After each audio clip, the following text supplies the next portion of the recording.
Psoriasis के patients हैं और समझ नहीं आ रहा नाश्ते में क्या खाना चाहिए, ब्रेकफास्ट में क्या करना चाहिए, तो आज इस वीडियो में बात करने वाले हैं आपकी डाइट के बारे में कि आप ब्रेकफास्ट में ऐसी क्या क्या चीज़ें आप जो है वो खा सकते हैं जिससे आपके सोराइसिस को दिक्कत ना आए, सोराइसिस आपका ना बढ़े और वो लिमिट में रहे और आप अच्छे से नाश्ता भी कर पाए, उससे कोई आपको दिक्कत ना हो। ठीक है, तो नमस्कार, मेरा नाम है डॉक्टर शुभम अरोड़ा और मैं वेलकम करता हूँ हमारे यूट्यूब चैनल पे, जहाँ पे आपको सोराइसिस से रिलेटेड सारी वीडियोस मिलती रहती हैं। अगर आप इस चैनल पर नए तो चैनल को सब्सक्राइब कर लें।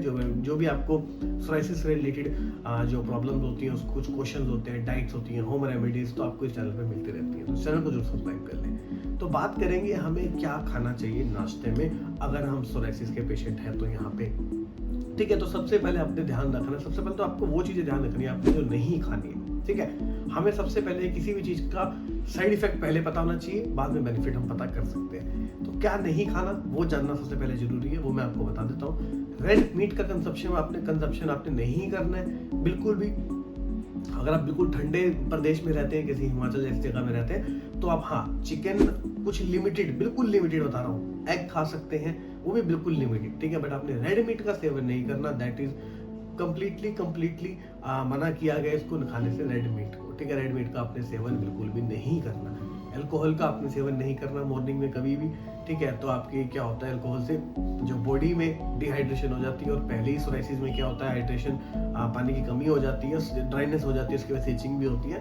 तो आपने अल्कोहल का कभी भी मॉर्निंग में आपने सेवन नहीं करना है। इसके अलावा जो भी बनाएंगे उसमें नमक कम यूज करना है आपको, सॉल्ट का इंटेक बिल्कुल कम करना है। अगर सॉल्ट यूज भी कर रहे हैं तो उसको रिप्लेस करते हैं एक सेंधा नमक से। ठीक है, सेंधा नमक से आप उसको यूज कर सकते हैं, इसको हम हिमालयन सॉल्ट भी कहते हैं। ठीक है, या काला नमक का भी यूज कर सकते हैं। ज्यादा स्पाइसेस से बना हुआ फूड आपने ब्रेकफास्ट में नहीं खाना, क्योंकि उससे आपको बहुत ज्यादा इचिंग हो सकती है। कच्चा टमाटर आपने नहीं खाना। ठीक है, और खट्टी चीजें नहीं खानी, तो खट्टी चीजें में कुछ भी आपने सिट्रिक फूड नहीं खाना। ठीक है, जैसे कि ऑरेंज हो गया, लेमन हो गया, कुछ लोग क्या करते हैं सुबह सुबह लेमन टी पीते हैं। ठीक है, लेमन डाल के, तो लेमन का आपने कंजप्शन नहीं करना है यहाँ पे। अब क्या खा सकते हैं उसके बारे में भी बात करते हैं, साथ साथ उसमें भी आपको बताऊंगा क्या क्या नहीं खाना। ठीक है, आप पराठे खा सकते हैं। पराठे में आपने कौन सा मक्खन यूज करना है, सफेद मक्खन होता है। ठीक है, व्हाइट मक्खन कहते हैं, जो घर का बना हुआ होता है, आप बिल्कुल गोल गोल करके उसकी है ना गोल गोल सी डलियां बन जाती हैं। ठीक है, तो वो मक्खन आपने यूज करना है, वो बहुत आपके लिए बेनिफिशियल रहेगा, सोराइसिस में हेल्पफुल रहेगा। ठीक है, ये तो बात हो गई क्या सेवन करना है क्या नहीं करना, बट उसके साथ साथ बेनिफिशियल प्रॉपर्टीज में बात करें तो सफेद मक्खन का बहुत ज्यादा अच्छा इफेक्ट है सोराइसिस के पेशेंट में। तो आप जो पराठे वगैरह खा रहे हैं उसको आप सफेद मक्खन के साथ खा सकते हैं। ठीक है, इसके अलावा आप ऑलिव ऑयल यूज करें अपने सुबह की सब्जियों में। अगर आप सैलेड ले रहे हैं तो आपको सैलेड के ऊपर ऑलिव ऑयल डाल देना है। ठीक है, उसको पकाना नहीं है, पकाने के साथ साथ आपको पराठे तो खा ही रहे हैं, लेकिन अगर जब आप उसको सलाद के साथ खा रहे हैं तो आपने उसके ऊपर हल्का हल्का ऑलिव ऑयल डाल देना है, काफी अच्छा आपके लिए बेनिफिशियल रहेगा ये भी। इसके अलावा आप क्या खा सकते हैं, आप फ्रूट्स खा सकते हैं, हर तरीके के एप्पल खा सकते हैं, बनाना खा सकते हैं, लेकिन खट्टे फ्रूट्स नहीं खाने, जैसे कि आपको मौसम्बी हो गया। ठीक है, कुछ भी ऐसी चीज़ जो खट्टी हो वो आपने नहीं खानी, नींबू नहीं खाना, मौसम्बी नहीं खानी, कीनू नहीं खाना, संतरा नहीं खाना, इन सब चीज़ों से आपको बचना है। इसके अलावा आप ओट्स खा सकते हैं। ठीक है, ओट्स काफ़ी अच्छे रहेंगे, और आपको आलू जितना कम से कम उसके कम रखें, क्योंकि उसमें बहुत ज़्यादा कार्बोहाइड्रेट्स होते हैं। ठीक है, और आपको मोटापे का भी कारण बनते हैं। ठीक है, ये सब आपने आलू का भी प्रयोग नहीं करना है। और काफ़ी ऐसे पेशेंट्स होते हैं जिनको कुछ ना कुछ खाने से कब्जी बन जाती है, और कब्जी एक बहुत बड़ा रीज़न होता है सोराइसिस के पेशेंट्स में। तो आपने उस कब्जी को बनने से रोकना है और ऐसी चीज़ें नहीं खानी है, ब्रेकफास्ट में हैवी चीज़ें नहीं खानी है जो आपको कॉन्स्टिपेशन करे। वैसे तो मॉर्निंग में हम कहते हैं कि ब्रेकफास्ट हैवी रखना चाहिए, और सोराइसिस को पेशेंट को थोड़ा ध्यान रखना चाहिए कि उनको कॉन्स्टिपेशन ना बने, खाएं लिमिट में ही खाएं। ठीक है, इसके अलावा जो भी कुछ खा रहे हैं उसमें नमक मसाले ना यूज करें, बट हाँ उसके लिए आप जीरा यूज कर सकते हैं, काली मिर्च हो गया। ठीक है, कुछ भी बना रहे हैं उसमें हल्दी यूज करें। ठीक है, आप दलिया बना के खा सकते हैं, दलिया भी दूध वाला खा सकते हैं। दूध में भी एक और चीज बताता हूँ आपको, दूध सिंगल टोन नहीं पीना, आपको डबल टोन दूध पीना है। ठीक है, जिसको हम स्लिम्ड मिल्क भी कहते हैं। ठीक है, उसको भी 2-3 बार उबाल लें, उसके बाद ही पिए। देखिए उसमें मलाई ना बनती हो। ठीक है, कम मलाई वाला आपने दूध बेसिकली यूज करना है।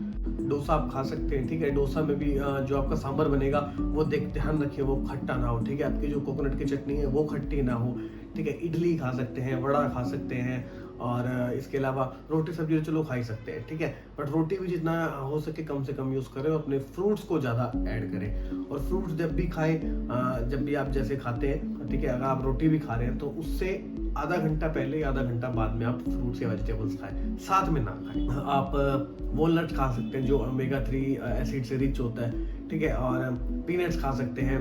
और अगर मैं चाय या कॉफ़ी की बात करूँ, चाय ले सकते हैं, कॉफ़ी भी ले सकते हैं, बट चाय में अगर आप बेस्ट आप यूज़ करें अगर हर्बल टी, ठीक है, हर्बल टी में काफ़ी अच्छी एंटीऑक्सीडेंट प्रॉपर्टीज होती हैं, तो आप उसका यूज़ कर सकते हैं और बॉडी में फाइट करती है वो काफ़ी बैक्टीरिया से, और इसके अलावा जो आपके ब्लड है उसको भी काफ़ी प्यूरिफिकेशन का काम करती है। और कोई भी चीज़ खा रहे हैं तो उसकी क्वांटिटी कम ही रखें, ठीक है, ज़्यादा उसको हैवीनेस में मत खाएं। हमें वैसे हम बात करते हैं मॉर्निंग में हमें ब्रेकफास्ट हैवी करना चाहिए, लेकिन अगर जो सोराइसिस के पेशेंट हैं उनको जो अपना ब्रेकफास्ट है वो ज़्यादा हैवी नहीं करना चाहिए, उन चीज़ों का यूज़ नहीं करना चाहिए जिनसे कॉन्स्टिपेशन उनको बन रही है, because constipation is also one of the major reason of psoriasis, ठीक है। तो आपको कॉन्स्टिपेशन से भी बचना है और अपना जो पेट है जितना हो सके आप उतना अपना साफ रखें, ठीक है। और एक टू डू लिस्ट बना लें कि हमें क्या खाना है क्या नहीं खाना है, उसको अपनी किचन में लगा लें, ठीक है। अगर आप जैसे आपकी वाइफ बना रही है, ठीक है, खाना, या आपकी मदर बना रही है, या कोई मेड बना रही है, कोई कुक बना रहा है, ठीक है, तो उसको बता दे कि हमारे जो खाना होगा वो अलग से बनेगा और इसमें ये चीज़ें आपने नहीं डालनी है, ठीक है। और अगर खुद भी बना रहे हैं तो भी आपको तो उससे बेस्ट है कि अपनी किचन से ही हटा दें वो चीज़ें, ठीक है। बट अगर कॉमन किचन है, पूरी फैमिली की किचन है, ठीक है, इस तरह से है, तो आपको जो भी खाना बनाएगा उसको ये चीज़ें बता दें कि मेरे खाने में ये चीज़ें नहीं होनी चाहिए। तो सोराइसिस के पेशेंट को अगर इन चीज़ों का ध्यान रखेगा, सोराइसिस का पेशेंट, उसको काफ़ी ज़्यादा हेल्पफुल मिलेगी, उसको काफ़ी ज़्यादा अच्छा रहेगा और बेनिफिट रहेगा। और वो इन सब चीज़ों से होने वाली जो दिक्कत होती है सोराइसिस के पेशेंट में, इचिंग हो रही है, पपड़ी झड़ रही है, खून निकल रहा है कहीं से, ठीक है, तो उनसे वो बचा जा सकता है। बट एक फिर भी प्रॉपर ट्रीटमेंट की जरूरत पड़ती है और उसके लिए डॉक्टर की कंसल्टेशन आपको हमेशा लेनी चाहिए, ठीक है। हम वैसे एक वीडियो में आपको मिलेंगे, एक और बात बता दूं आपको, हम लंच और डिनर पे भी वीडियो लेके आएंगे, आपको क्या क्या खाना है क्या नहीं खाना, ठीक है। तो मैं कंटिन्यू करता हूँ, डॉक्टर की कंसल्टेशन आपको लेनी जरूरी होती है ताकि आपको जो है वो रिलीफ मिले, उससे सिस्टमेटिकली ट्रीट हो पाए आप, ठीक है। और जो आपकी दिक्कत है उसको दिक्कत को समझते हुए आपके लिए क्या ट्रीटमेंट है वो एक बार जरूर हमारे डॉक्टर से आप एडवाइस ले सकते हैं, ठीक है। हमारी जो किट है वो कस्टमाइज करा सकते हैं, अपनी फोटो और अपनी रिपोर्ट शेयर कर सकते हैं और उस हिसाब से आपकी जो किट है वो तैयार करके दे दी जाएगी। आप चाहे तो उसको कैश ऑन डिलीवरी मंगवा सकते हैं, ठीक है, अपने घर पे कहीं भी रहते हैं आप मंगवा सकते हैं और ओवर द वर्ल्ड, ठीक है, आप प्रीपेड करके भी उस चीज़ को आप जो हमारी किट है उसको आप मंगवा सकते हैं, ठीक है। तो हमारे जो है आप डॉक्टर से बात कर सकते हैं, नंबर नीचे दिया हुआ है। अभी के लिए ये वीडियो थी, अगली वीडियो में मिलेंगे आपसे, तब तक के लिए अपना ध्यान रखें, सुरक्षित रहें और मिलते हैं आपसे next video. Till then good bye, take care.